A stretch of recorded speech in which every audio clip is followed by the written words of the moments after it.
Dan, do you fancy going to America? I'd love to go to America.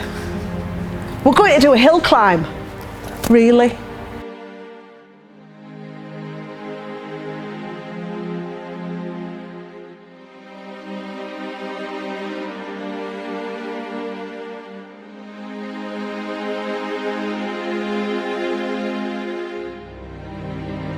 My name is Keith Edwards.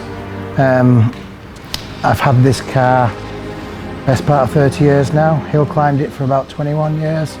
When I first met Keith, Keith was already doing his hill climbs and he had his car, and I just had to accept it. It was part of Keith. That's how it goes. Don't get me wrong, it's fun and I enjoy it, and I'm always by his side. I wouldn't expect him to do it without me. We've had an Audi Quattro in the family since they came out in '84. Obviously I'm a car nut, we have our own garage, so it just followed on from there that we had one. And the noise that they make, the look of the car, they're just fantastic. Pikes Peak is the pinnacle basically of hill climbing. It's the biggest hill climb in the world. It's basically an invite only hill to come to, so we're very, very privileged to be able to come here. We're one of 80 cars, which is fantastic for a little garage north of Cumbria. Originally, I didn't really understand how difficult it'd be. Thought it'd just be a bit of an adventure. We'd come out, take the car up in a trailer up the top of the hill, race it. There'd be people cheering and clapping, and we'd be heroes, we'd come on. It's only when you get here you realise it's hard enough getting us to the top of the hill, let alone a car. So it's been really hard work, but really rewarding, I think. We came here really to a little bit of testing. Hopefully everything was going to be okay. You get into this environment and it's so brutal on the car and the body. The car just didn't work. So we had to start all again. Long nights, changing things, temperature, heat, everything. Difficult to understand because we'd had such a good test session in the UK.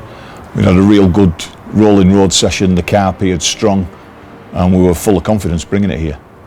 It was only when we got it on the track and testing these conditions, this altitude, this temperature, we realised we still had a few underlying issues, and it's been really tough to clear them up in the time allowed. You know, there's only 3 of us working on the car.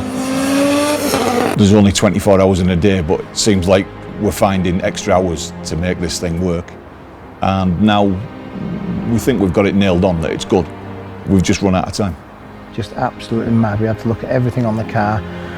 Got to the point where we thought it was right. Unfortunately, race day, the weather turned on us. It's mind-blowing. You sat up that mountain, well, at the bottom of the mountain, at 1:30 in the morning, with your hat, your scarf, your gloves, your Ugg boots, trying to keep warm. It's -5. It's freezing cold and you're just waiting and waiting and waiting. The sun comes up and you think, oh, we've done it. It's a beautiful day. It's going to be glorious. And you're watching the top of the mountain, everybody else is getting their go, and you sat there and you're thinking, yes, it's going to do it, it's going to do it. And then you see this one cloud and then another comes to join it. And then before you know it, it's like, oh no, not again. Deflation, really. We'd seen a beautiful morning, clear skies, everybody's upbeat and ready to go, and then a couple of issues, unfortunately, with the bike racers put the programme backwards, and then when we saw the rain come, it was just like last year again. It was like we'd popped a balloon.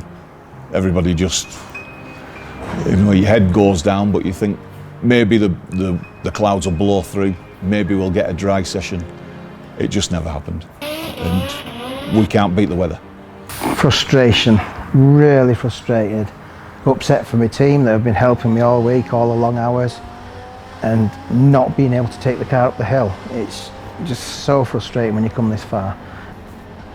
And the disappointment of not getting up the hill is just, I can't put into words how frustrating, annoying, but what can you do? The weather decides, the mountain decides. It's just one of those things, and it's third time lucky next year. It's sort of unfinished business. You start to do something and you're a racer, you've got to finish it. And we'll just keep coming back until we do. Too much unfinished business. That car has to go to the top of the hill.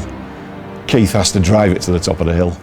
And yeah, every time he has a go, I'll be here to back him up. So it's a partnership. I said to you off air earlier, we've got the driver who's the husband, we've got his wife. I'm the second one in the relationship and the car's the third. So that's where we are.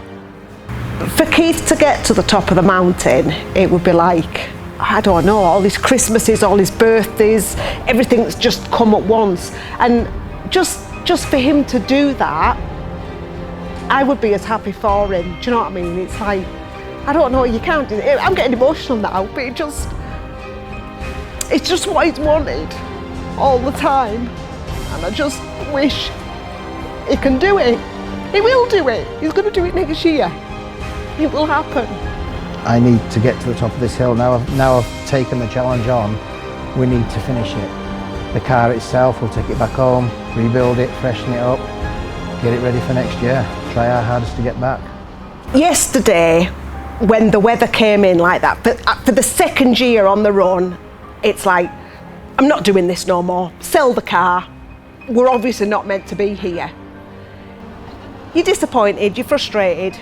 You go back to your room, you have a sleep, you wake up in the morning, you think, it's not going to beat me, I'm coming back next year. It's not fair, it's not fair. That mountain is evil.